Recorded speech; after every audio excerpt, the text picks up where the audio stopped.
சற்று முன் இணையத்தில் ஒரு முக்கியமான செய்தி வெளியாயிருக்கு நண்பர்களே. விஜய் சங்கீதாவுக்கு வீட்டில் விருந்து வைத்த அஜித். இதுதான்டா உண்மையான நட்பு. இந்த விருந்து எதனால் நடந்தது, இந்த வீடியோவில் வந்துட்டு பார்க்கலாம்.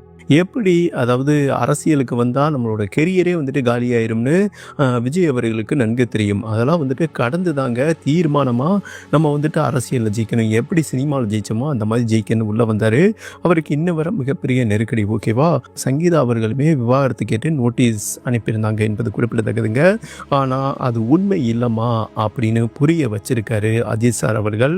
அது மட்டும் இல்லாமல் வீட்டில் 2 பேரையும் கூப்பிட்டு அஜித் சாலினி அண்டு சாலினியும் சங்கீதா அவர்களும் நெருங்கிய நண்பர்கள். ஓகேவா, விஜய் அஜித் நான் சொல்ல தேவையில்ல, உங்களுக்கே தெரியுங்க. என்னதாம்மா பிரச்சனை, நான் திரிசா அவர்கள்கிட்ட வந்துட்டு பேசிட்டேன், நீங்கள் 2 பேரும் வாங்க அப்படின்னு சொல்லிட்டு ஒரு மிக பிரம்மாண்டமான விருந்து, அதாவது விஜய் சங்கீதாவுக்கு என்ன சமையல் பிடிக்குமோ அண்டு நம்ம அஜித் சாரே வந்துட்டு சமைச்சிருக்காராமாங்க. அஜித் வந்துட்டு சமைக்கிறதுல வந்துட்டு கில்லாடி கிங் மேக்கர் என்றே சொல்லலாம்.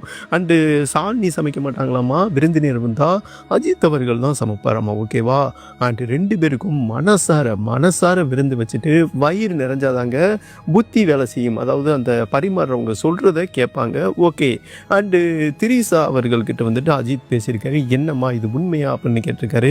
இல்லைங்க, அதாவது திரிசா அவர்கள் என்ன சொல்லியிருக்காங்கன்னா, நாங்கள் 2 பேரும் நெருங்கிய நண்பர்கள். அஜித் சார் உங்கள்கிட்ட நான் எப்படி பழகிறனோ அதே மாதிரி தான் பழகிறேன். உங்களுக்கு தெரியுமா, அரசியலுக்கு வந்தால் இந்த மாதிரி தான் தொடர்புப்படுத்தி பேசுவாங்க. பட் நாங்கள் நெருங்கிய நண்பர்கள் உள்பட எங்களுக்குள்ளே எந்த ஒரு தொடர்புமே இல்லை அப்படின்னு வந்துட்டு திட்டவட்டமாக சொன்னது மட்டுமல்லாமல் அஜித் சாரும் மக்கள் கேட்குற மாதிரி இது உண்மைதானா அப்படின்னு அழுத்தம் திருத்தமாக கேட்கும்போது, நான் ஒருத்தவரை லவ் பண்ணுறேன், அவர் வேறு யாரும் இல்லை, தற்போது திருமணமே பண்ணிக்கிறாமல் இருக்கார் பார்த்தீங்களா சிம்பு அவர்கள். அவருக்குமே ஏஜ் வந்துட்டு 40 கடந்துருச்சுங்க, இவங்களுக்கும் 40 கடந்துருச்சு.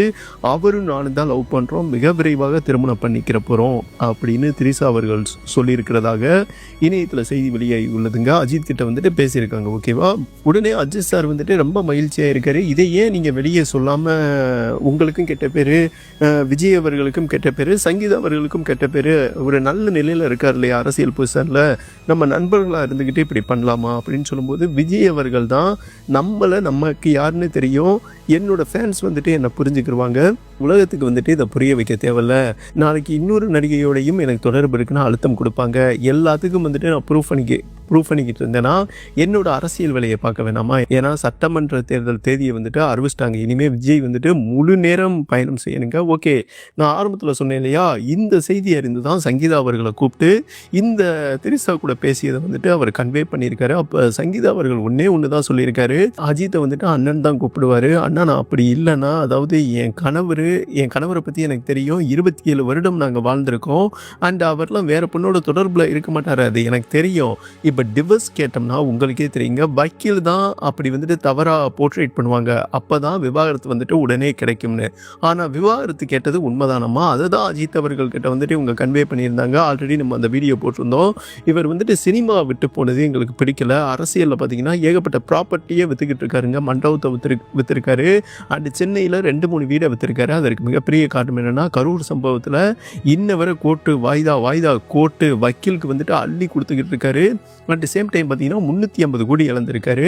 அண்ட் ஜனநாயகன் படம் வந்துட்டு ரிலீஸ் பண்ண விடாமல் விட்டாங்க பார்த்தீங்களா, தயாரிப்பாளருக்கு மிகப்பெரிய நஷ்டம். அந்த நஷ்டத்தை வந்துட்டு இவர் ஈடுகட்டியிருக்காருங்க. அதில் ஒரு 400 கோடி இழந்திருக்காரு. அண்ட் சேம் டைம் பார்த்தீங்கன்னா அரசியலில் தண்ணி மாதிரி காசு போய்கிட்டே இருக்கும், அண்டு கண்ட்ரோல் பண்ண முடியலைங்க. ஓகேவா, அதனால ப்ராப்பர்ட்டியை விற்க ஆரம்பிச்சிருக்காரு. இது ஒரு மனைவி பார்த்துட்டு சும்மா இருப்பாங்களா? நம்ம கணவர் வந்துட்டு கஷ்டப்படுறாரு. ஆல்ரெடி விஜயகாந்துக்குமே இந்த நிலைமை தான், கேப்டன் டிவி போயிடுச்சு, அவரால் ஒரு முழுமையான வீடு கட்ட முடியலை. இன்னைக்கு அந்த கட்சியே வந்துட்டு அடிமையாகி கிடக்கிறது என்பது குறிப்பிடத்தக்கதுங்க. அந்த மாதிரி ஒரு சூழல் இவருக்கு வந்துடும். ஏன்னா இவரை விட பல மடங்கு அனுபவசாலிங்க, ஆளும் கட்சியும் சரி, மத்தியில் ஆளும் கட்சியும் சரி. அதனால விஜய் வந்துட்டு தவறான வழியில் போறாரு, ஆர்வ குளாரில் போறாருன்னா அஜித் சார் இதை மட்டும், அதாவது அவர் அரசியலில் கூட பயணிக்கட்டும், ஆனால் வந்துட்டு அண்டு சினிமா விட்டு அவர் போகக்கூடாது, அவருக்குன்னு வருமானம் இருக்கணும் இல்லையா. ஏன்னா அவரை நம்பி 2 பசங்க இருக்காங்க, 2 குழந்தை இருக்காங்க, அவங்கள நாங்கள் பிரம்மாண்டமாக படிக்க வைக்கணும், மிக பிரம்மாண்டமாக கல்யாணம் பண்ணி வைக்கணும்.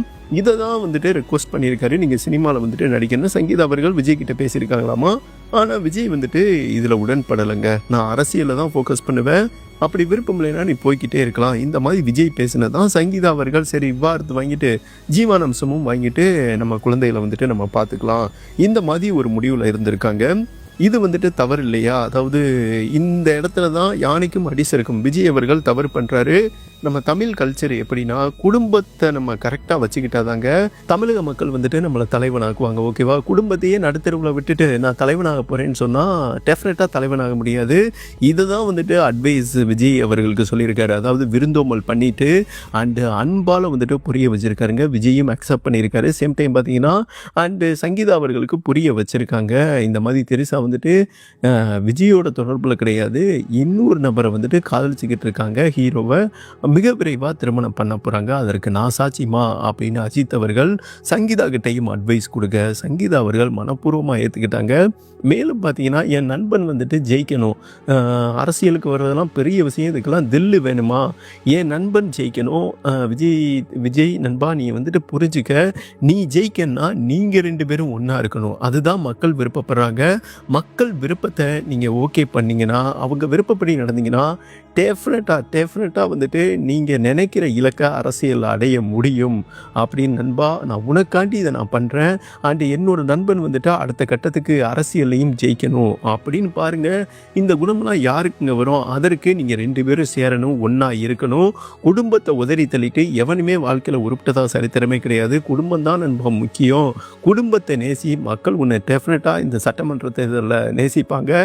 டெஃபினட்டாக நீ நினைக்கிற வெற்றி வந்துட்டு பதிவாகும் நண்பா, இதை மட்டும் செய்வியா அப்படின்னு வந்துட்டு அஜித் அவர்கள், அதாவது விருந்தோம்பலில் தாங்க மனசு மாறும். அதுவும் வயிறு நிரஷ்டம்னு வைங்களேன், டெஃபினட்டாக அந்த விருந்தோம்பல் பண்ணவங்க சொல்கிறத வந்துட்டு கேட்பாங்க அந்த ஆப்னன்ட் பார்ட்டி. இந்த ஸ்ட்ராட்டஜியை தான் விஜய் அவர்களுக்கு பயன்படுத்தியிருக்காருங்க நம்ம அஜித் அவர்கள். அதை அக்செப்ட் பண்ணியிருக்காரு. அண்டு சரி நண்பா நாங்கள் 2 பேரும் ஒன்றா இருக்கோம் அப்படின்னு சொல்லிட்டு 2 பேரும் சேர்ந்துருக்காங்க.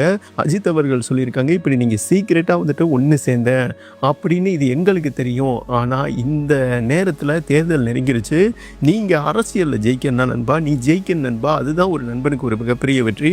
நீங்கள் 2 பேரும் ஒன்று சேர்ந்து ஒரு ப்ரெஸ் மீட் கொடுங்க. டெஃபினட்டாக இந்த சட்டமன்ற தேர்தலில் நீங்கள் நினைக்கிற வெற்றியை வந்துட்டு பதிவு செய்ய முடியும். இது செஞ்சால் சேவியா நண்பா அப்படின்னு வந்துட்டு விஜய் கிட்ட கேட்க, அண்டு சங்கீதா கிட்டையும் வந்துட்டு தங்கச்சி சேவியா அப்படின்னு கேட்க சாலினி அவர்களும் கேட்டிருக்காங்க. 2 பேருமே புன்னகை முகத்துடன் வந்துட்டு அக்செப்ட் பண்ணியிருக்கிறதா ஒரு முக்கியமான செய்தி வெளியாகி உள்ளது.